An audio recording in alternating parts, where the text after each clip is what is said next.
Todo está podrido. Versión Bernie Ecclestone, uno de los personajes más famosos, si no el más famoso, de la historia de la Fórmula 1, el hombre que inventó la Fórmula 1 tal y como la conocemos.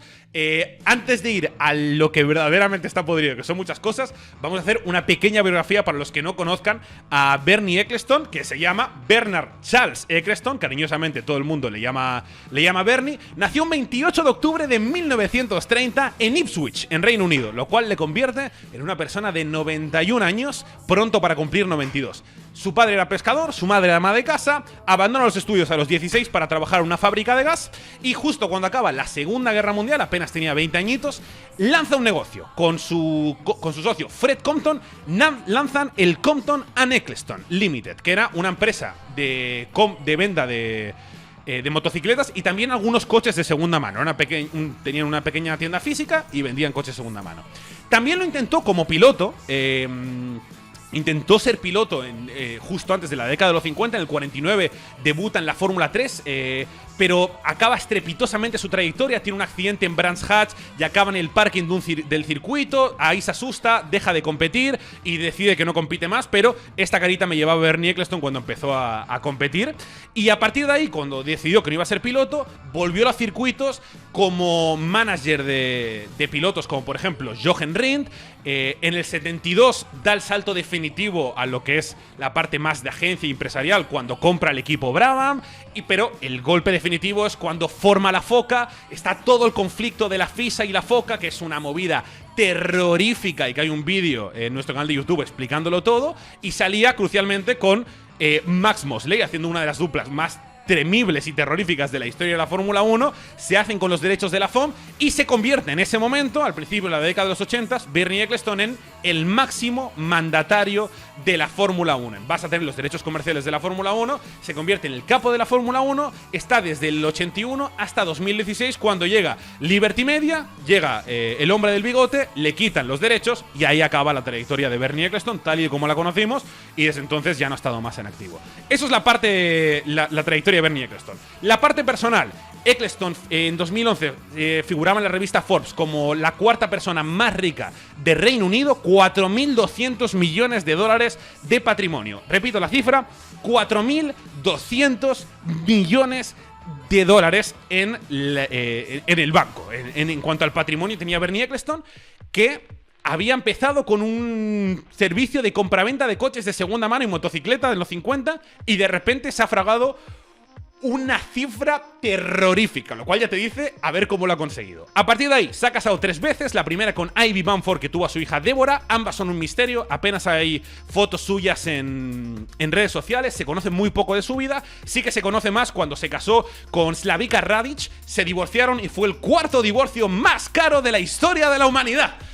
Cuarto divorcio más caro de todos los tiempos. Ahí perdieron pasta los dos a lo pavote, pero de su amor se fraguaron sus siguientes 2 hijas de Bernie Ecclestone, Tamara y Petra, que también tienen cada uno una serie de liadas diferentes. Y luego en 2012 Bernie volvió a conocer el amor y se casó con Fabiana Flossi, que es su actual pareja, y que de hecho en 2020 tuvieron un hijo. Bernie Ecclestone tuvo su cuarto hijo a la edad de 90 años, 90, exactamente 90 años, fue padre por cuarta vez y el hijo se llama como un buen saque en tenis, Ace Ecclestone.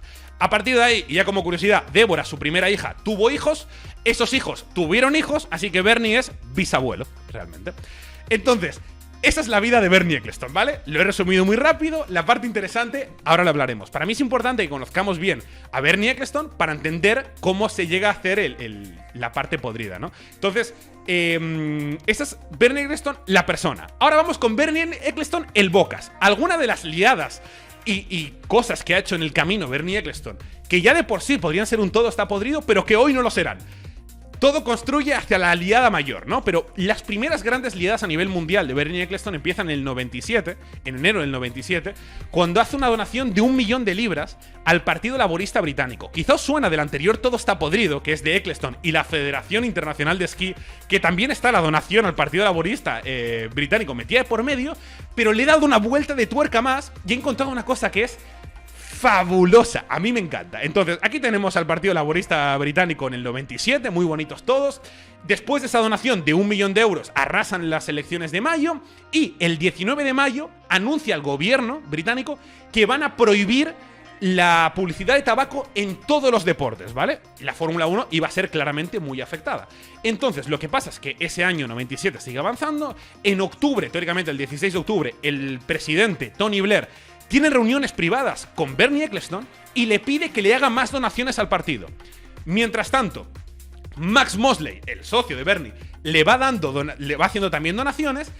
Y todo sería pardísima porque todo era para que ese mismo año del 97 se anunciara en el 98 ya, el 2 de marzo del 98, se anunciara que van a prohibir la publicidad de tabaco en todos los deportes, salvo en Fórmula 1.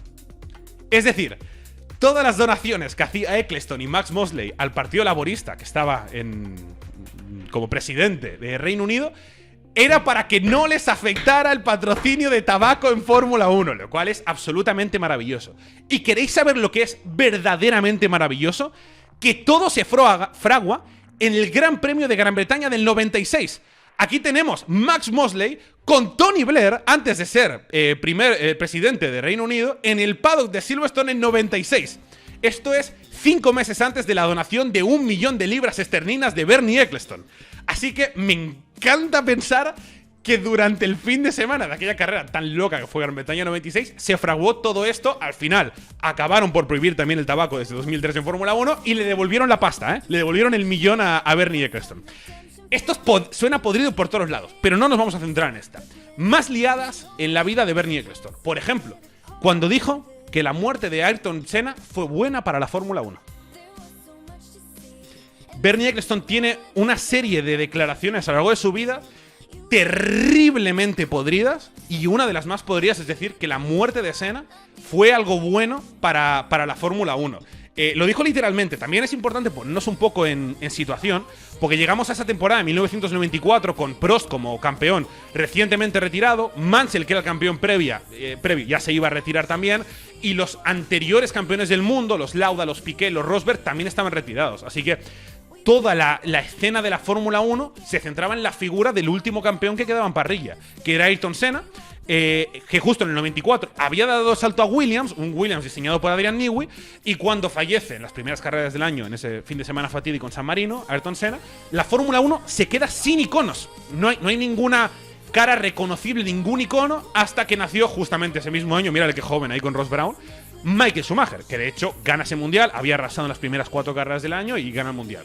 Pero bueno, a lo que vamos a hacer un salto en el tiempo y nos vamos a octubre de 2009, porque durante el Gran Premio de Brasil tenemos esta foto de Bernie Ecclestone. Esta de aquí es Viviane Senna, que es la hermana de Ayrton, y el hijo de Viviane, que es Bruno Senna, que os sonará porque luego llegó a la Fórmula 1. Un año ahí estaba en Fórmula 2, luego dio salto con HRT y estuvo con Williams y Lotus en Fórmula 1, el sobrino de Ayrton Senna.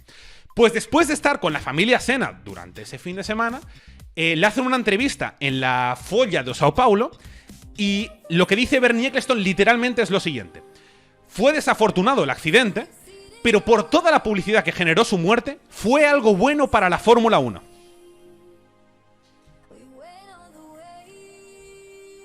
Fue una pena perder a Ayrton, pero ya sucedió. Él era muy popular y el evento en sí, este accidente, recordemos, un accidente mortal, interesó a mucha gente que no sabía nada del deporte. Esto nos enseña qué tipo de persona es Bernie Ecclestone, que es una persona tremendamente exitosa en el mundo de los negocios porque tiene esta mentalidad de cómo un accidente mortal lo convirtió en algo bueno para sus intereses, por la repercusión que tuvo y que le dejó de importar la figura, la vida o lo que sea de Ayrton Senna y la familia, por el rédito que luego le dio la Fórmula 1. Y eso es importante para entender cómo piensa Bernie Ecclestone, ¿no? A partir de aquí, también tiene un recopilatorio de otras fases tremendas. Por ejemplo, cuando se casó Débora, su primera hija, al Daily Mail, dice Bernie Ecclestone, cuando se casó su primera hija, dice: he tenido que hacer algo que no quería, y es dejarla ir. Hubiera preferido venderla. ¿Cómo? Hubiera preferido venderla. Más cosas. 2009, en una entrevista con The Times, Bernie Ecclestone dice: si nos alejamos un poco de las cosas que hizo, Hitler conseguía mover a mucha gente y llevar las cosas a cabo.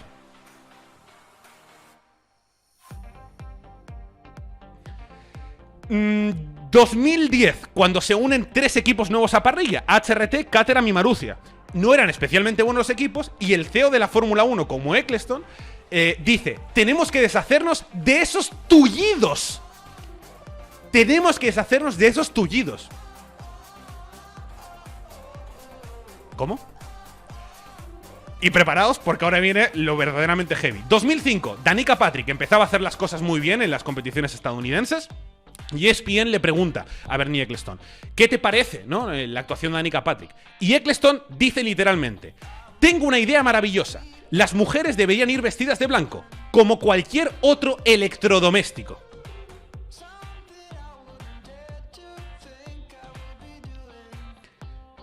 ...2010... la revista Autosport le pregunta: ¿cuándo va a haber una mujer en Fórmula 1? Y Ecclestone dice: lo que me encantaría es encontrar a la mujer adecuada. Quizá una mujer negra que tenga muy buena apariencia y que preferiblemente sea judía o musulmana y que hable español.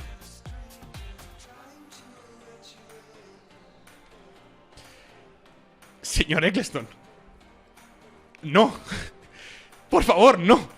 Está claro que si lo vemos desde esta perspectiva y cómo piensa este caballero, que no he metido aquí nada de todo lo que dice de Putin y Trump y compañía, es un personaje pues que todos los calificamos de una forma, ¿no? Pero también hay que conocer la otra cara de Bernie Ecclestone, ¿no? La parte deportiva de la trayectoria de Bernie Ecclestone, que es profundamente apasionante, y quiero que también la conozcáis para que nos lleve al todo está podrido, que es a lo que hemos venido hoy. Pero no se entiende el todo está podrido si no entendemos la parte deportiva de Bernie Ecclestone, que, como digo, intentó ser piloto antes que nada, y al final de la década de los 40 se compró este coche que tenemos en imagen, que es un Cooper MKV, para competir a partir del 49, en el 50, en la Fórmula 3, que se llamaba los 500 centímetros cúbicos, que era con Cooper, que por cierto, se llama Cooper porque era de John Cooper en sí, que es el fundador de la marca Cooper Works, de los Mini Cooper de hoy en día. Era John Cooper, que también estuvo en Fórmula 1, tuvo un equipo del 58 al 69, de hecho,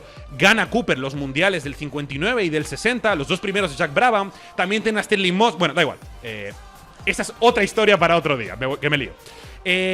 Se compró el Cooper, como digo, y hizo la temporada del 49 con un calendario tremendo, porque competían en Bruselas, en Bois de la Crème, en Zandvoort, que esa competición de Cooper en Zandvoort la gana Stirling Moss antes de llegar a Fórmula 1, en Gardermoen, en Oslo, en Hawkesbury, en Australia, y en Burman Drive, en Sudáfrica. Así que tiene un calendario realmente movido. Y lo que pasó es que empezaban a hacer esas competiciones de Fórmula 3 Bernie Ecclestone, y en el 51, durante una carrera en el circuito de Brands Hatch, que es donde sobre todo competía Bernie Ecclestone, tiene un accidente contra un piloto que se llama Bill Whitehouse, también de los mejores de la competición de la F3 500 centímetros cúbicos, y Bernie acaba estrellado contra el suelo del parking exterior de la pista. Se pega tal leche que acaba fuera del circuito, y Ecclestone dice: ya está, hasta aquí. Lo intenté, no se pudo, no ha salido, he sobrevivido a una, no me voy a arriesgar. Así que se aleja durante varios años de la Fórmula 1, casi un decenio después de hacer negocios fuera de la Fórmula 1 y demás, regresa, pero no como piloto, sino que regresa como inversor, digamos, como manager, ¿no? Y crucialmente, como manager de Stuart Lewis Evans. Lo mete en el 57 en el equipo Conagot, que había comprado él para esa temporada, y al año siguiente lleva a este piloto, a Stuart Lewis Evans, a Vanwall, que es lo que tenemos en imagen, ¿no? Entonces, en ese 58 el Vanwall era relativamente competitivo, y llega al Gran Premio de Mónaco, y a Ecclestone le pica un poquito la curiosidad, inscribe a Stuart Lewis por un lado, y a él mismo lo vuelve a intentar, aunque ya no quería ser piloto o ya sabía que era muy difícil, lo vuelve a intentar, pero en la preclasificatoria se le rompe el motor en la primera vuelta, no consigue clasificarse para el Gran Premio de Mónaco, y esa es la última vez que Bernie Ecclestone iba a intentar ser piloto de carreras. Nunca más lo volvió a intentar. Esa temporada del 58, ya como agente, siguió avanzando, llegó el Gran Premio de Marruecos, que tenemos en imagen, el motor del Vanwall de Lewis Evans explota, supone varias quemaduras para el piloto, y a los 6 días acaba por fallecer. Eso vuelve a asustar a Bernie Ecclestone, otro contacto con un accidente feo, con la muerte en el mundo de las carreras, y se aleja.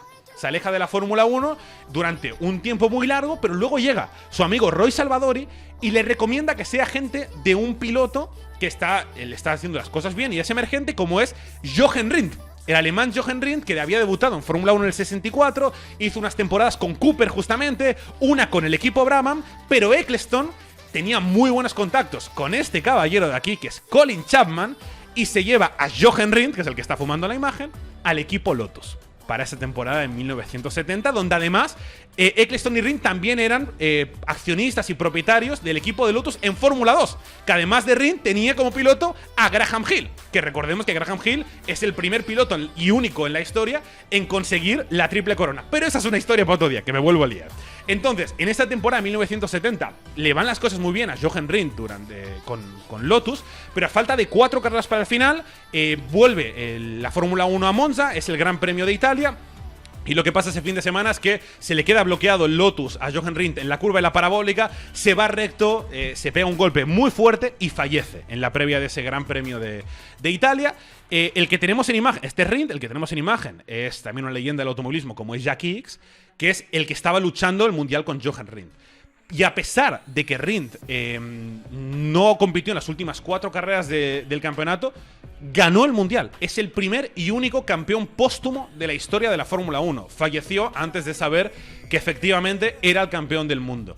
Eso vuelve a asustar a Bernie Ecclestone, que vuelve a decidirse a alejarse del mundo de las carreras. Pero tan solo un año después le aparece una oportunidad que no puede rechazar, y es la de comprar el equipo Brabham. Se le presenta la oportunidad y en el 71 Ecclestone deja de ser agente de pilotos, aquí le tenemos bien majo él, y compra por $120,000 el equipo Brabham. Y aquí, damas y caballeros, es cuando empieza el salseo verdadero en la trayectoria de Bernie Ecclestone, cuando se hace con este equipo Brabham. En el 73 un par de años más tarde, tiene la idea de ascender a Gordon Murray como diseñador jefe, lo cual acaba de ser una de las mejores decisiones de la historia de la Fórmula 1, meter a Gordon Murray como capo máximo de los diseños.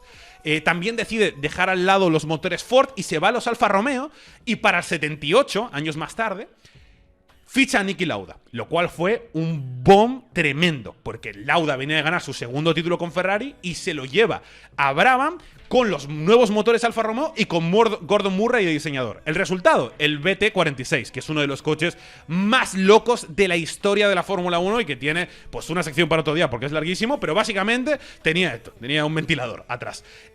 No fue especialmente bien, pero me ha dado ternura ver cómo tenían la marca de Alfa Romeo y los colores pintados exactamente igual que lo hace Alfa Romeo en 2022, lo cual mola, la verdad.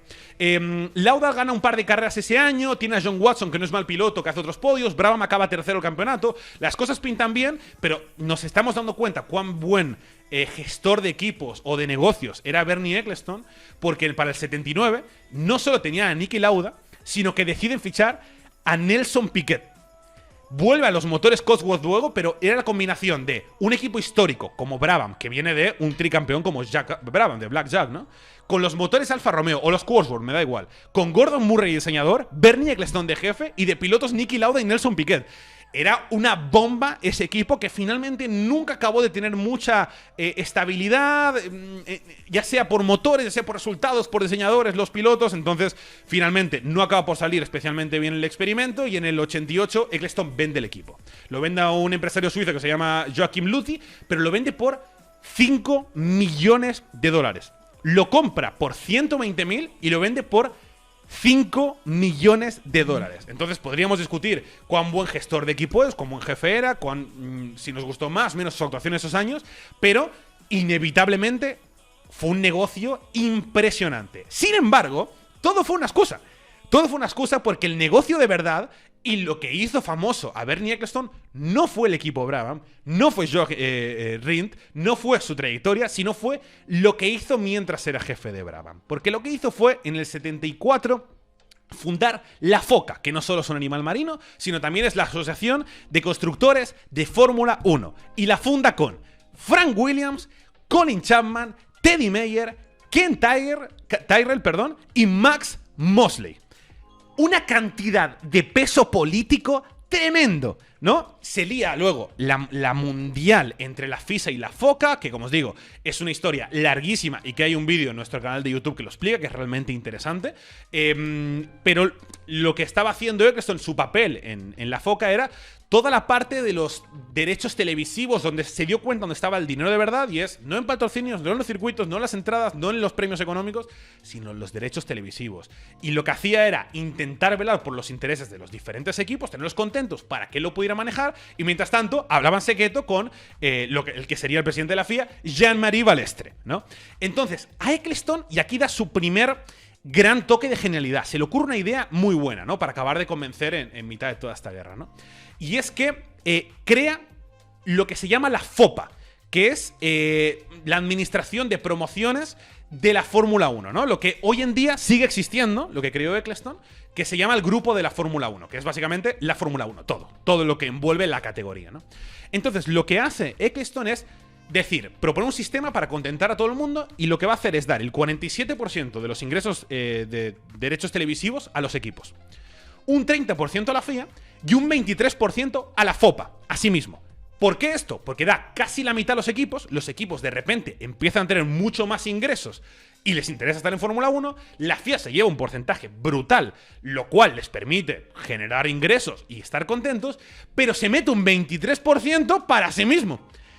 Él podría tener un porcentaje mayor, pero lo que gana entiende que lo importante es el poder, no el dinero. Sigue generando mucho dinero, pero intenta tener el poder de los derechos televisivos, que es una herramienta negociadora absolutamente clave. Lo dicho, esos años hay una guerra tremenda entre la FISA y la FOCA, que de hecho llegó a peligrar hasta en la continuidad de la Fórmula 1. Tenemos en imagen el Gran Premio de España del 80, que oficialmente nunca existió o no vale para nada, hubo grandes premios no válidos, cancelados.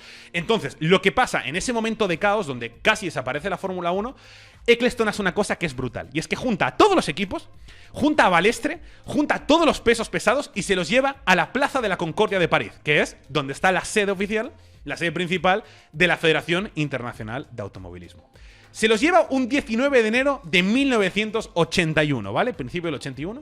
Y están 13 horas sentados negociando. 13 horas de negociación para acabar de generar lo que sería el primer Pacto de la Concordia, que, si me permitís, para mí es la mayor genialidad que ha existido nunca en la Fórmula 1. ¿Por qué? Porque permitió maximizar el producto de Fórmula 1 en lo que es hoy en día. Y sin ese Pacto de la Concordia, hoy estaremos viendo una categoría mucho menor, de menos impacto, con menos influencia, y quizá nadie de los presentes estaríamos aquí. Para empezar por el principio, ¿qué es el Pacto de la Concordia? Se llama el Pacto de la Concordia porque es el acuerdo que hicieron en la Plaza de la Concordia, sin más. O sea, no tiene mucha más historia, por eso se llama Pacto de la Concordia. Es un acuerdo en su base, ¿vale? Para simplificarlo mucho, entre FIA, Fórmula 1, propietarios de derechos televisivos y participantes, por el reparto justamente del dinero de los derechos televisivos. A ver, los detalles de esta rueda de prensa que dieron en el 81 son secretos. Ha habido muchos pactos de la Concordia y no se sabe exactamente todos los detalles, pero sí es un acuerdo de un número de años que se va renovando, ¿no? Entonces ahí lo hicieron desde el 81 hasta el 87.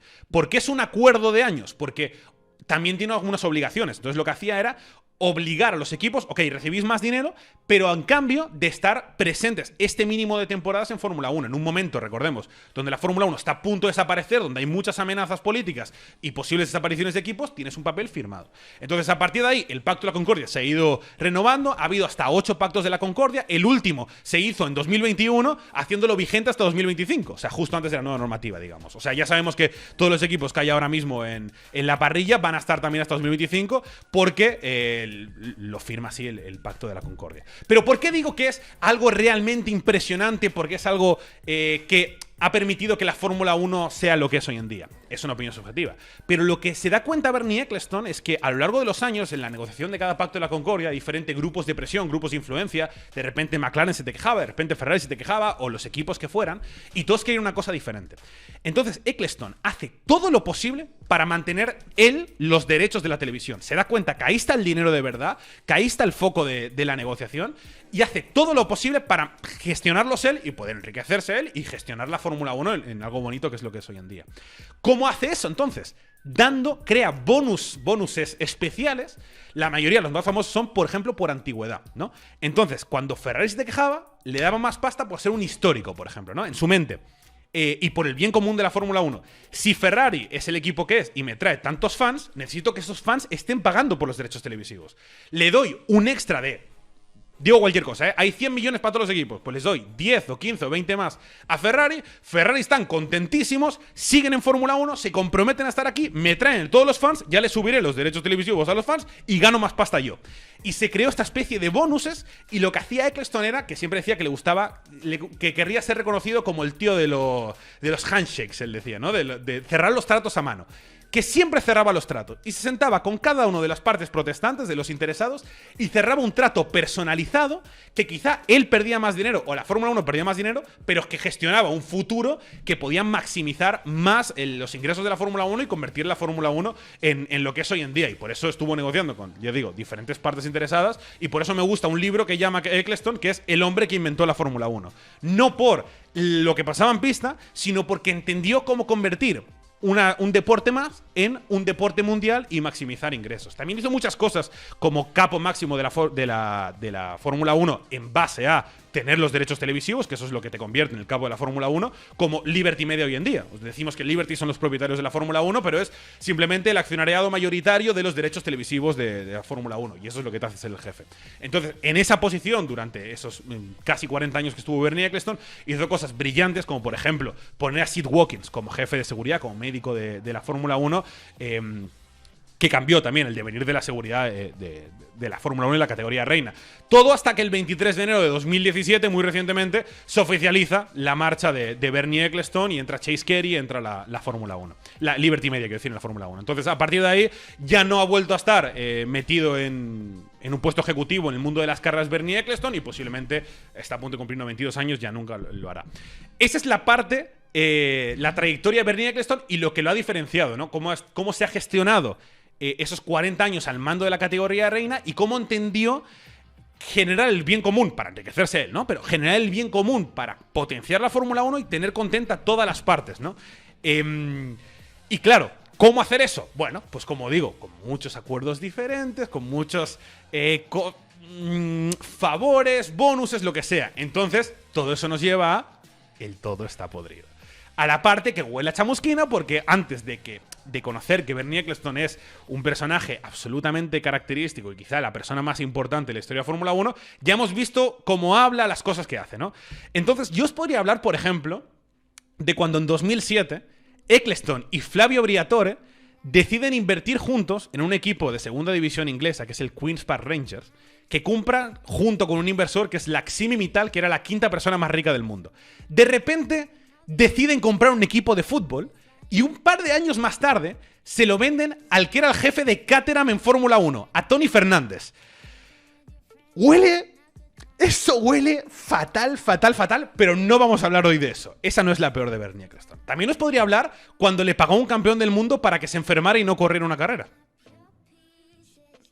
Eso pasó en el Gran Premio de Sudáfrica de 1985. Tenemos aquí a Alan Jones, la única foto que hay de Alan Jones en Sudáfrica aquel año, porque hubo una movida tremenda ese fin de semana. Pongámonos en situación, os lo explico muy rápido. En el 85, Sudáfrica estaba metido con todo el lío del apartheid, y había un coche con el que competía Alan Jones, que era este Lola Haas, ¿no? Que tenía el patrocinio de Beatrice Foods. Beatrice Foods era una empresa que estaba metida en muchos líos, y había un activista estadounidense que se llamaba Jesse Jackson, que amenazó a la Fórmula 1 y dijo: si la carrera se lleva a cabo, si sale el logo de Beatrice en el fin de semana de Sudáfrica, iban a hacer una huelga a nivel mundial, pero sobre todo en Estados Unidos, donde todos los trabajadores negros de Beatrice iban a salir a la calle, iban a hacer una huelga muy larga.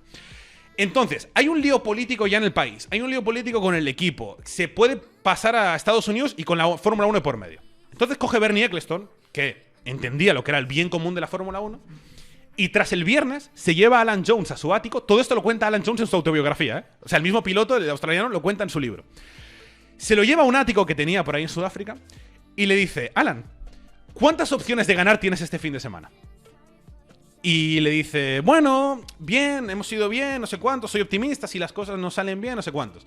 La realidad es que el Lola Haas, el coche este, pues no era especialmente fiable, sobre todo, ni rápido tampoco, pero sobre todo fiable. Entonces, lo que hace Bernie Eccleston es que inventaron con el reparto televisivo, lo que inventó era, para tener a todo el mundo contento, dar no solo premios económicos a los ganadores de las carreras, sino con todo este reparto de derechos televisivos empezó a dar mucho dinero. No solo eran premios económicos, sino que eran grandes premios. De ahí que se llame Gran Premio de el país que sea, porque eran grandes premios económicos lo que se daban, ¿no?, a los ganadores. Y eso también lo inventó él. Entonces, Eccleston le dijo, mira, te voy a dar, Alan Jones, el dinero del ganador, pero tú dices que estás enfermo y te vas a tu casa y no compites. Y Alan Jones dijo, vale, perfecto. Cogió el dinero, el domingo por la mañana desapareció sin decir nada, cogió un vuelo y luego volvió a competir en el Gran Premio de Australia y dijo, oye, me he recuperado, ya estoy bien. ¿Por qué? Porque Eccleston entendió que si salía el logo de Beatriz en el Gran Premio de Sudáfrica del 85, iba a haber una revuelta a nivel mundial, todo con el foco de la Fórmula 1 en medio. Y iba en un conflicto que tú no tenías nada que ver, te ibas a ver repercutido y vas a ser la parte menos beneficiada. Y entonces dijo, llegamos a un acuerdo entre nosotros, te doy la pasta, te vas a tu casa y no sale. Y entonces evitó todo el lío, que al final quizá fue lo mejor para la Fórmula 1. También te digo, cogió y dijo, aquí no vuelvo más. Y hasta que acabó el apartheid en el 92 en Sudáfrica, la Fórmula 1 no volvió aquí a Lamy. Pero bueno, eso también es una historia para otro día. Pero simplemente para que entendáis, ¿no?, las cosas que rodean la vida de Bernie Eccleston. Y ahora sí, ha llegado el momento de hablar de el todo está podrido de verdad, la que yo creo que es una de las mayores liadas y casos de la historia del deporte y seguro de la Fórmula 1, ¿no? Pero también quería que entendierais todo lo que es la figura de Bernie Eccleston para llegar al momento que viene ahora. En el año 2000, Bernie Eccleston, como capo de la Fórmula 1, llega a un acuerdo con su amigo, que ya lo hemos visto juntos en muchas ocasiones, con Max Mosley, por el reparto de derechos televisivos, ¿no? Año 2000, llega a un acuerdo en el que Eccleston compra los derechos televisivos de la Fórmula 1 a cambio de 360 millones de euros por 110 años.